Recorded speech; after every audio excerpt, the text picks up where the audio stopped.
We are getting ready to leave for vacation, and I already know that coming home can feel like chaos with the laundry piling up, routine starting again, and also you have to make dinner too. So, before things get busy, I'm going to spend a little bit of time making 3 freezer meals to help out future me. Nothing fancy, definitely not a huge freezer cooking marathon, but just a few meals that make life feel a little bit easier when things get chaotic. Hey friends, good morning, or good evening, I guess if you're watching it then. I haven't even changed out of my pajamas yet, okay? But the kids have not woken up yet, and I would love to get a few freezer meals made before they even wake up because today is a very busy day. Actually, this week is a very busy week.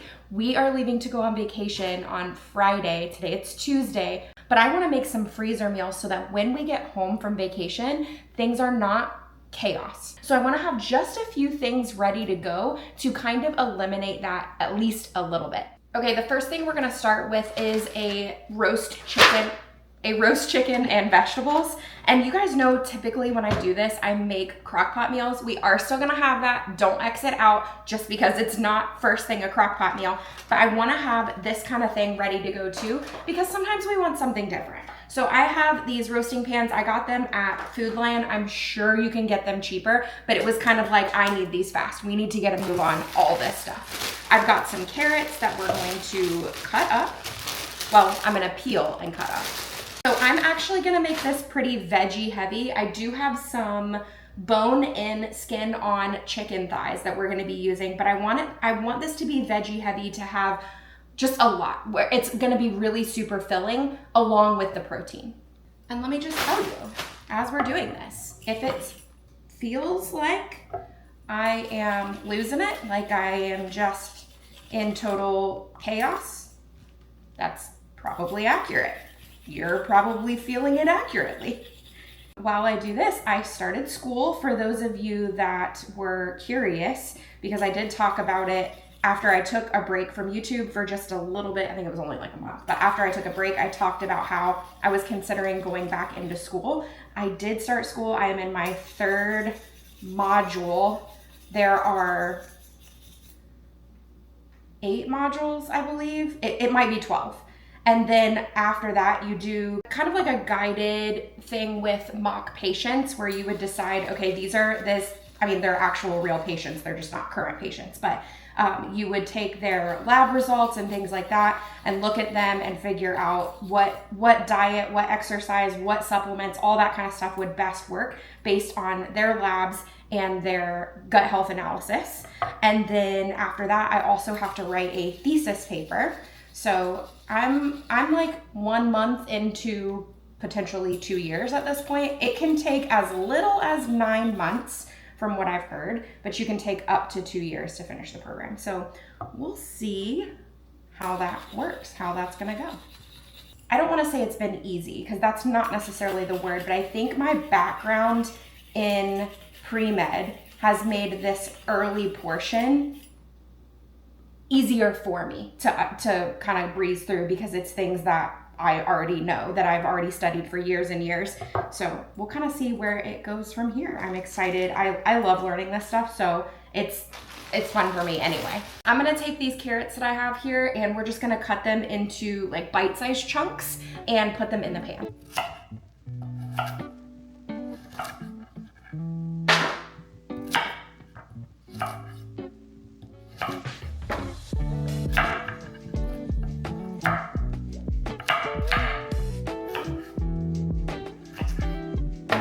Okay, we're gonna add some red potatoes. I was thinking about just having these, but I think I'm gonna quarter them.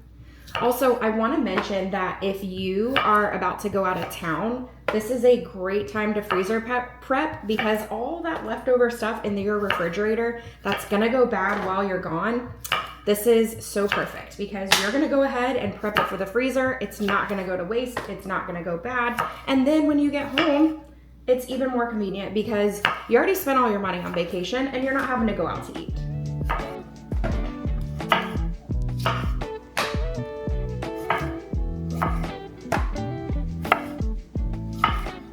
Typically, I would not do this next part because the peppers are gonna take way less time to cook than the potatoes and the carrots, but I think we're gonna do a little experiment here and go ahead and add them, because if I don't, they're gonna go bad.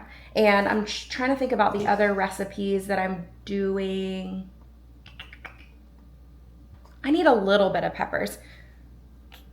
So let's just add a little bit in here. It'll kind of be a test. If they get overdone, it's fine. It's not a huge deal. They were gonna go bad in our fridge anyway, but at least then we add some in here. So I have this orange one that I started last night, but we didn't use the whole thing.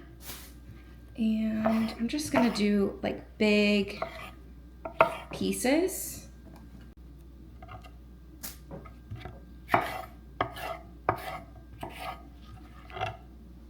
I'm gonna do a little bit of red because we have it. And again, don't want it to go to waste. I am gonna add some of this purple onion. And with this, we're gonna do large pieces, just like we did large pieces with the peppers.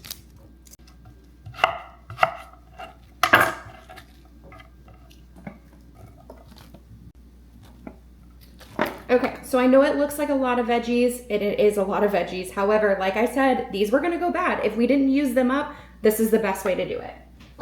Well, I say that, but you could also just freeze them individually too, if you feel like you would use them. That would be completely fine. Okay, I am going to drizzle with some avocado oil here. You can use the spray if that's your preference. And then I'm gonna use this right here. This is the chicken rub from Fire and Smoke Society. You guys have seen me use this before. We've been stuck on our all-purpose seasoning from Hey Old Sport lately, but I just wanna change it up. We love that one still, but we also really like this one, and was like, I felt like I was abandoning it, like I forgot about it for forever. So we add quite a bit there because this is a lot of veggies, and then you can toss with a, with tongs if you want, but really just get in there with your hands. I am using these right here. This is from Food Lion, and these are their organic version. It's the fresh chicken thighs, bone in, skin on. We're just gonna add them right to the top of this right here.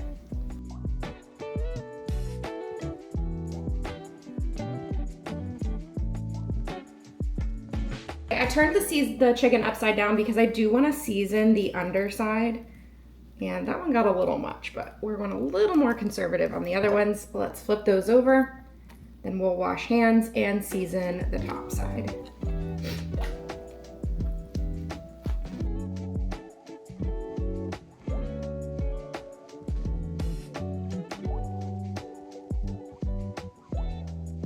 First, you have to wrap with plastic wrap. I'm assuming you could do something else, like you could do parchment or something like that, but we're gonna do plastic wrap, which is not my favorite, you guys know. There might be better pans that have lids. We don't have a pan with a lid, so since mine doesn't have a lid, we are doing plastic wrap and then foil to get it nice and sealed up for the freezer. Okay, now keep in mind that this is not going to be in the freezer for all that long. It's literally just until we get back from vacation. So this is not one of those that's going to be in there for months and months.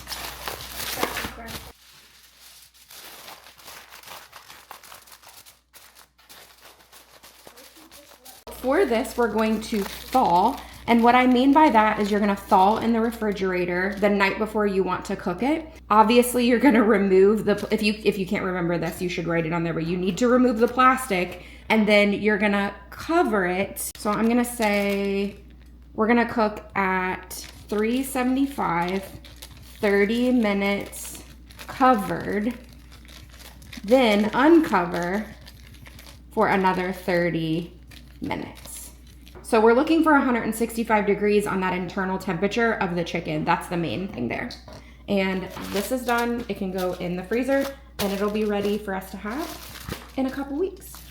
Make some empanadas. And this was a thought that, yes, we could have them for dinner, or they would be great lunch options for the kids. I mean, they'd be great lunch options for me too, but we can take them out of the freezer, bake them in the little toaster oven thing, Super easy lunch that comes together in like 20 minutes or so, which honestly is about the same as the rest of our lunches that we do, even if there is a reheat, chaos in the kitchen, all that. So we're gonna make some empanadas. I'm gonna start by making the dough. It needs to go in the fridge for about 30 minutes. Now, if you wanna make your dough the night before, that's completely fine too. You can actually leave it in the fridge for up to 72 hours. So make the dough, put it in the fridge, work on some other stuff while that's happening, and then come back and finish the empanada. All right, let's get started on that dough since it has to chill. I'm gonna add in 4 cups of all-purpose flour. I personally use an unbleached flour, but use whatever you like. This is an organic unbleached flour. And then we're gonna add some butter. We need about 14 tablespoons of butter, and you could use your cheese grater and have really cold butter and just grate this if you want. This was not straight from the freezer like my butter normally is. This came out of our fridge. So I'm just gonna cut it into pieces with a knife. Pretty easy to do. I actually saw a trick the other day. You guys need to let me know if you've tried it, where you wrap parchment paper around your knife so the butter doesn't stick to the knife. I haven't tried that yet though. Okay, so we're gonna pulse this in the food processor until it becomes coarse crumbs. You want it to kind of look like and feel like sand in a way. And now that we've got that texture that I'm looking for, I'm gonna add in 1 egg. This egg should be at room temperature. You're technically supposed to whisk it first, but we're just gonna add it straight in. About a 1/2 to 1/3 cup of warm water or milk. Now I am starting with a 1/2 and then I'll add more as needed as I see the dough kind of pull together. And I also put in a 1/2 teaspoon of salt. You do want this to have a bit of flavor. Then we're gonna pull all of that dough together. So just process that again. You see I add a little bit more water because that dough just needed a little more. Now we're gonna wrap this in plastic wrap, or maybe you just wanna put it into a container, like a glass container or something like that. But it really needs to go in the fridge for about 30 minutes and just kind of settle together, work together. You can leave it in the fridge overnight.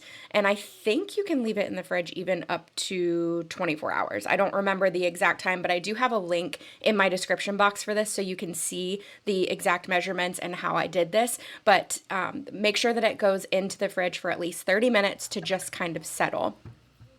While that's in the fridge, I'm gonna start cutting up all the vegetables that we need that are gonna go in the empanadas. Now, the good thing about these is you can literally put whatever you want in them, change up the different ingredients. I'm only gonna make 1 kind today, which is just a beef with some little bit of veggies and some onion in there and a little bit of cheese.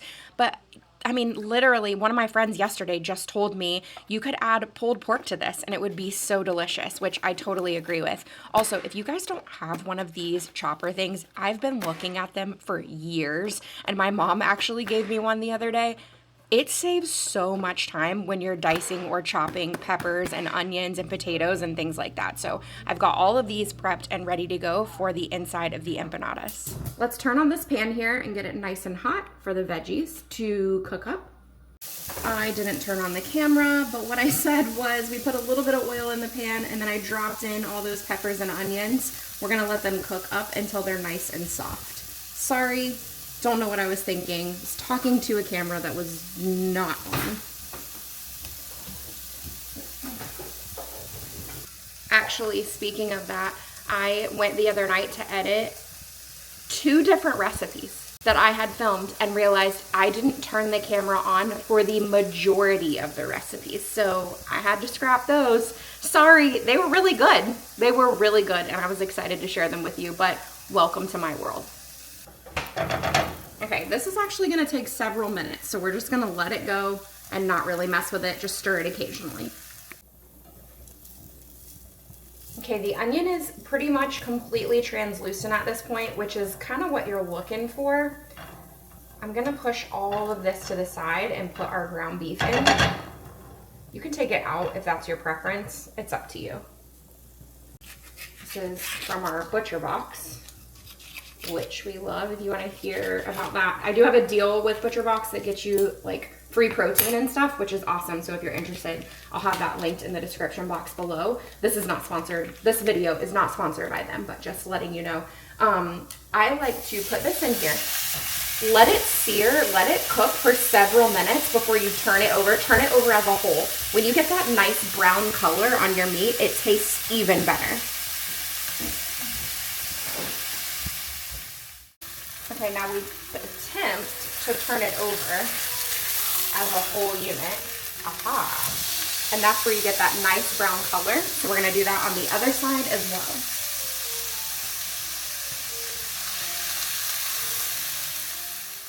While that's in there, I'm gonna shred some cheese. I'm using cheddar, but feel free to use whatever your preference is. It doesn't have to be cheddar.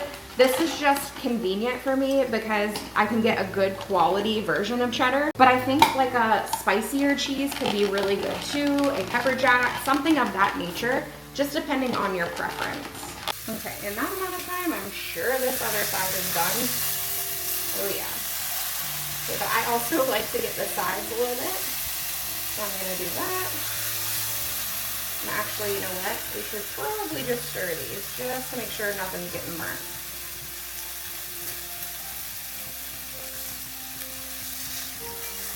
Now, I'm gonna use my mix and chop and start to break it up.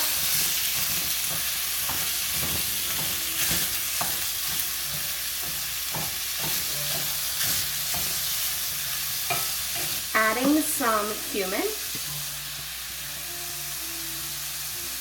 You're running low on this one. It's coming in my Thrive Market order though. So you want about a teaspoon of cumin, about a teaspoon of oregano, and then salt and pepper.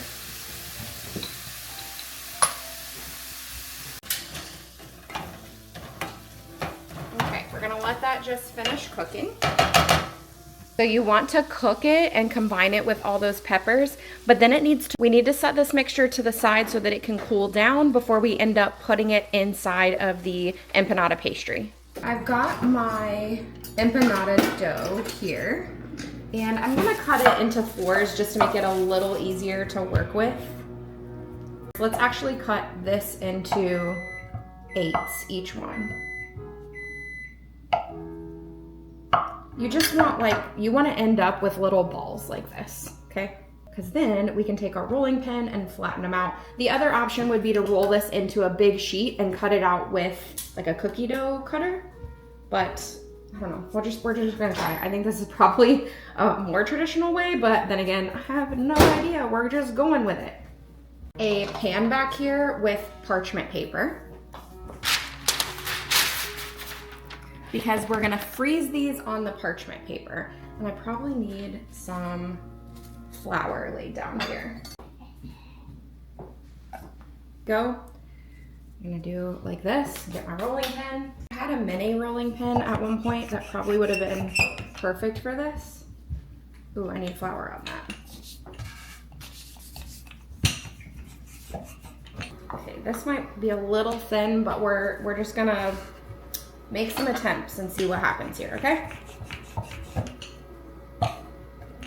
This is a great option if you have kids that are doing like Hot Pockets or pizza rolls or something like that when they come home from school, and or maybe even grandkids, and you're looking for a better option. Obviously, I know this is a lot more work than just going to the store and buying those, but the quality that they're getting is so much better. So if you're wanting to do something like that, this could be a really good idea. Plus, you don't have to fill it with a beef mixture. You can fill it with pepperoni and cheese if that's their preference. You can fill it with whatever they like. I mean, there's an empanada place actually down the road from us, and they have so many different flavors, and it is delicious. So I'm sure theirs are better than these, but these are gonna be perfect for what we need at the time. And way cheaper. As much as I like supporting that empanada place, this is way cheaper. Okay, so I'm gonna make a few of these and kind of show you, and then we'll go from there.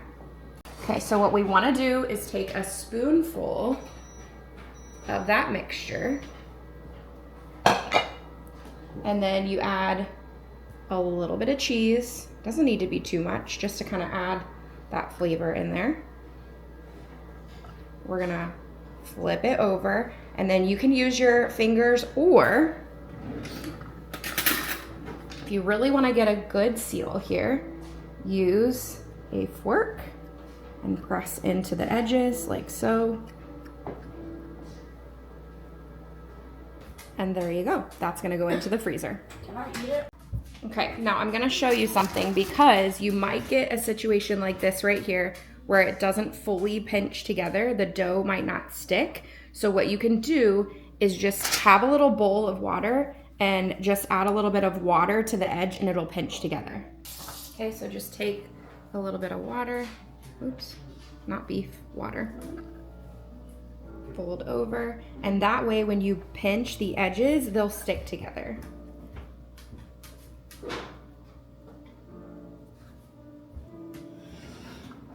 There you go. That one is fully closed up.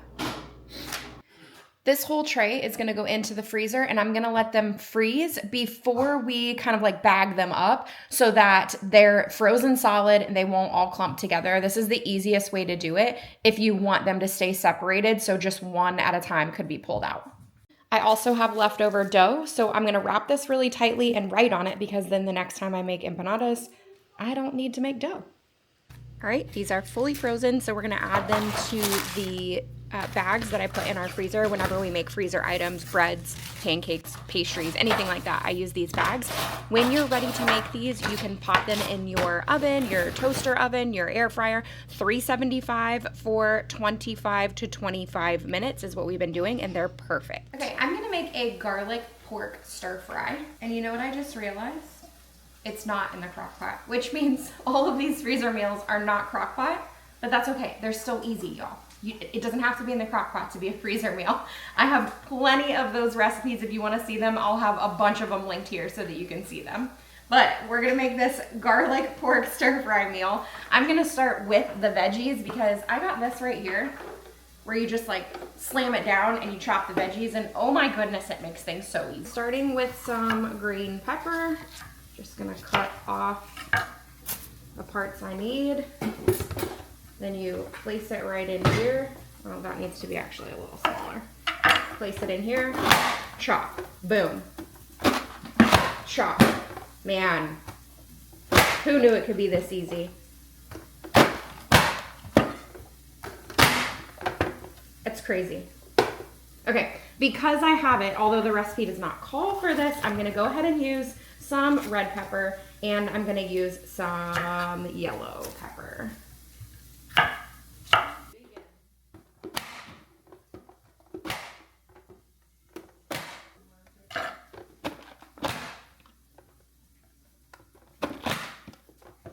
And we're gonna add onion too. Okay, actually I changed my mind. We're not gonna add onion. We're just gonna leave it at this. You can definitely add onion if you want, but I'm just gonna go with the peppers that we chopped up. Okay, all those peppers and onions are gonna go into a freezer safe bag, except for the ones that I'm gonna drop to the side.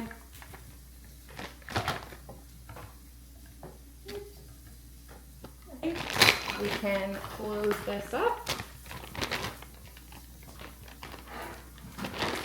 Get the air out as much as possible. And set that to the side. Now I'm gonna make a bag with sauce. I need about a half cup of soy sauce. Now you guys know in our case we use coconut aminos instead. And I'm gonna open up another one. So just a little more with that. Okay, I'm gonna add a few tablespoons of white wine vinegar. Maybe like three or four. Just a guesstimate. You could add sugar, but I'm just gonna add honey, about a tablespoon of that. And let's add some minced garlic into here as well.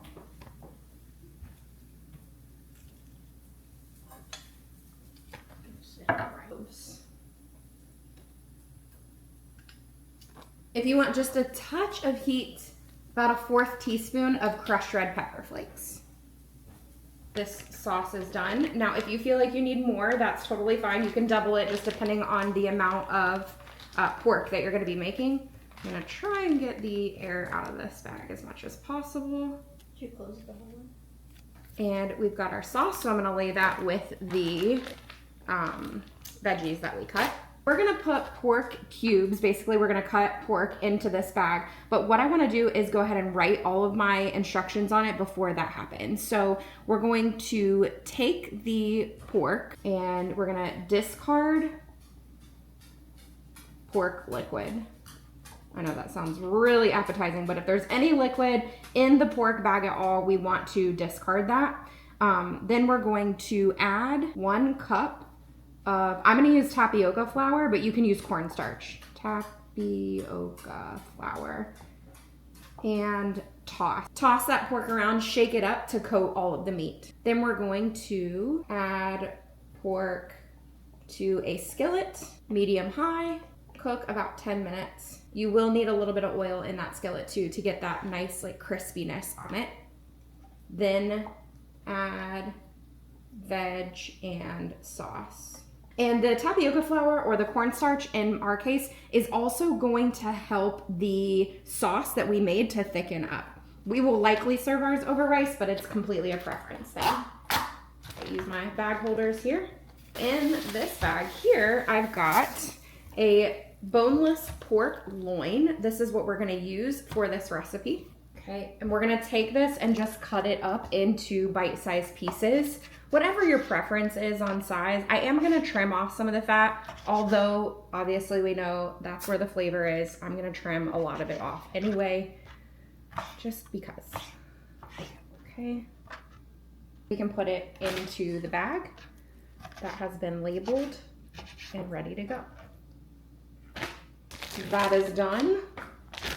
All of the pork in a bag, ready to go. So really, all we'll have to do when we're ready to cook this one is that cornstarch or tapioca flour kind of thing. Try and get the air out. Am I sealed? Yes. Okay. And then let's flatten this out.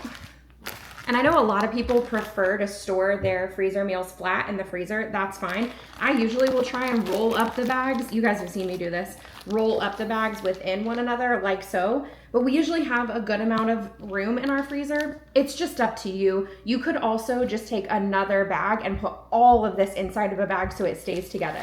It's just a preference thing and what you have available in your freezer. I didn't write the name on this, but I would suggest you do it if it's gonna be in there for a while. For us, this is gonna probably be cooked in the next 2 weeks. Our verse today comes from Acts 20:24. However, I consider my life worth nothing to me, if only I may finish the race and complete the task the Lord Jesus has given to me, the task of testifying to the gospel of God's grace.